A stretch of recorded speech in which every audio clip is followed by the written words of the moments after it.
Amazon Kindle is for reading books, magazines, newspapers, blogs. Think of a book, and you can be reading it in a minute.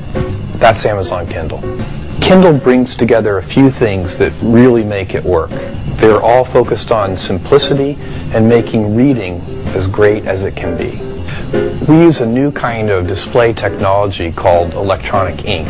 Everybody does a double take the first time they see the display because it doesn't look like any computer screen you've ever seen.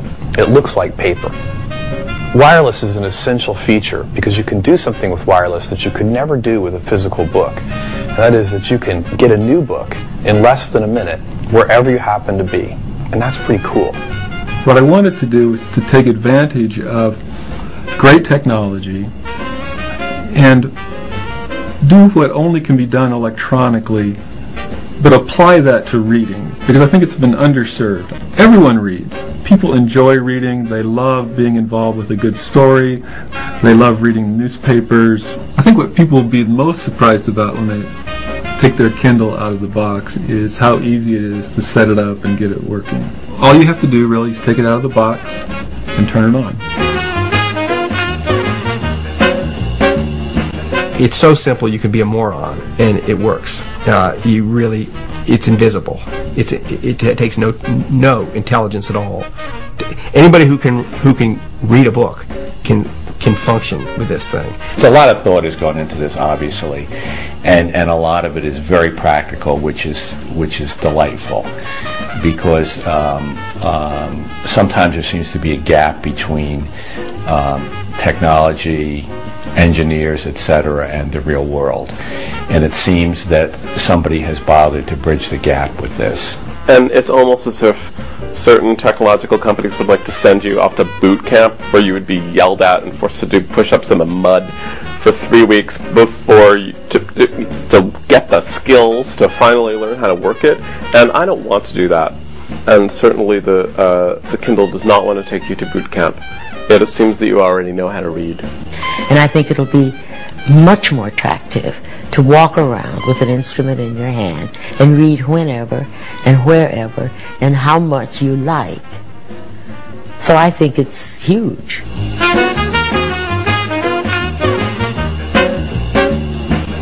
It is more like reading a piece of paper. The ink is dark, it jumps off at you. It looks like ink. It's easier on the eye than the printed word. There's no glare, it's not backlit, which is kind of magical. I think people are going to be very, very surprised by that and delighted. Within a few pages, you completely forget that you're reading on a Kindle. And that was our top design requirement. After about, I'm telling you, 5 minutes, you cease to think. I'm looking at a screen. It's not like reading a computer screen. I mean, the genius of the thing is you don't notice that much difference really between reading on this screen and reading in a book.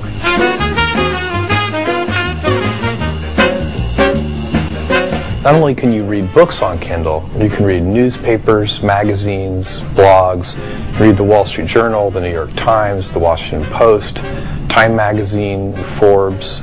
Point is this, look, even if it only did books, I'd say, I gotta have that. Even if it only did newspapers, I'd say, I gotta have that. I mean, it's amazing. It just means that it's going to be one-stop shopping for all my reading. In a way, it's like going into a big store and being able to get, pretty much anything you'd want. This is BlackBerry for blogs. So the key is that there's constant flow here, and we don't have to go and pull it. It's pushed to us. So if you're obsessed with blogs that are constantly updating, not once a week, but once an hour or twice an hour, this is a no-brainer. This is an absolute necessity.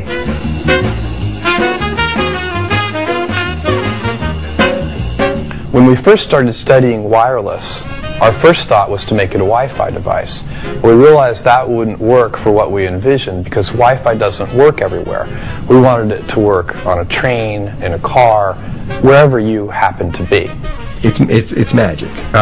People talk about books all the time, but they're not in a place where they can buy the book when they talk about the book. This is a traveling store. It's an incredible way to get books. You can, one push of a button and you have whatever new book you wanted. Believe it or not, you'll have it in 60 seconds. And that will, I think, blow a lot of people's minds. And it just starts their brains going about how cool this is. The point that I realized that I had moved from skeptic to absolute believer in this device was with my daughter Maddie, who's 12. We were on the plane, they hadn't quite shut the doors, and I thought, well, she's going to want something to read. And I went on to Amazon with the Kindle, downloaded a bunch of Meg Cabot books that Maddie had wanted to read, and stuck them on there. It's like having a genie, who you say, Genie, go and get me this book, and they come back in 30 seconds and the book is there. That in itself is amazing. The first thing that was instantly gratifying was getting up in the morning or in the middle of the night with our 5-week-old baby and finding that 4 newspapers had arrived in the thing, and I didn't have to go out the door to get them. My newspaper was being fetched for me. I don't have to have a dog. The dog won't. I don't need a dog to fetch the newspaper. My Kindle will fetch the newspaper for me.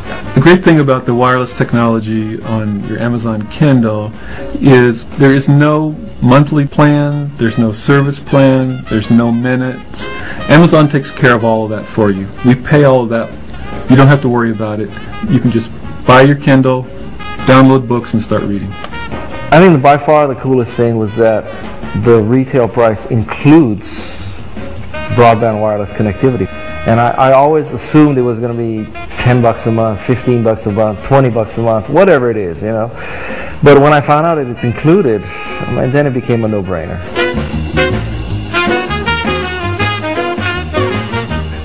Now it's funny, I was just thinking about this because I was in the doctor's office with it. And you look at the doctor's office, and there's a 6-month-old copy of People magazine, an 8-month-old copy of Fortune magazine, and they leave you sitting there for an hour. Now, that is usually an experience that's just very irritating. But I had this, and so I could outwait them. It was the equalizer. No matter how long they made me wait in the doctor's waiting room, I could outwait them. Tim, the immediate appeal of this device is traveling with lots of reading material in 10 ounces, as opposed to 3 books and a newspaper and a giant magazine. And I have had the experience of picking up books at airports and thinking, oh, this is really what I want to read for the next 4 hours, and discovering 3 or 4, 10 pages into it that, no, I really don't want to read this. I'm not interested in this, and I'm stuck with, the flight magazine. When we designed Kindle, the thing we were really focused on was making sure that Kindle completely disappeared in the reading experience. It needs to get out of the way. It can't be a flashy device. It needs to be transparent so that you can be really close to the thing you're actually reading. That's what you care about. People have gotten used to having their music with them. I think likewise people will be used to having their text material, their reading material with them all the time. It's not an e-book, it's a library. And it's an interface with the largest library in the world and the largest bookstore in the world, and anything you need can be on there. And at that point, when you realize that, it changes everything. And at that point, it becomes absolutely unique. This technology will be ubiquitous. It's not going to go away. It is going to. This is the future of book reading. So it will be everywhere.